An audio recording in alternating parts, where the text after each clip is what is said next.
I'm Matt Gelka in Washington, where the Defense Secretary is facing heat from Congress. Lawmakers calling for more transparency when it comes to the lethal double-tap boat strike allegedly targeting narco terrorists in the Caribbean. Defense Secretary Pete Hegseth, along with Joint Chiefs of Staff General Dan Kane and Secretary of State Marco Rubio, briefed congressional leaders about the boat strike campaign in the Caribbean allegedly targeting narco terrorists. The most controversial yet, a so-called double-tap lethal strike that targeted survivors of an initial strike in September. The Armed Services Committee, both Democrats and Republicans, have had an opportunity to view that video.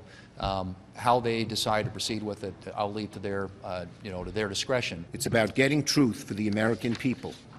The American people are entitled to see the unedited videos. The Gang of Eight in Congress that was briefed is made up of the Republican and Democratic leaders in both the House and Senate, along with the chairs and ranking members on the intelligence committees in both chambers. But lawmakers are trying to force Hegseth to release the unedited videos to more members. Buried deep in the $900 billion defense spending bill released this week is a provision calling for unedited video of strikes conducted against designated terrorist organizations in the area of responsibility of the United States Southern Command. If the Pentagon doesn't comply, then Hegseth will see a quarter of his travel budget withheld. If there's a way to release the video, which I have not seen, but if there's a way to release that does not compromise our intelligence gathering, I would urge him to do it. It will shock America's conscience if it becomes public, as it must, whether it's tomorrow or next week.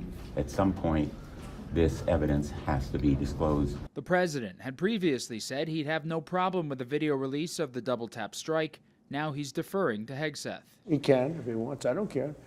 Do you think he should? I don't care. I would say do it if you want, Pete. He's doing a great job. It looked like they were trying to turn back over the boat, but I don't get involved in that. Some members of Congress have already seen the video, and Republicans and Democrats have characterized what happened in different ways, with the dueling narratives amplifying the calls for transparency.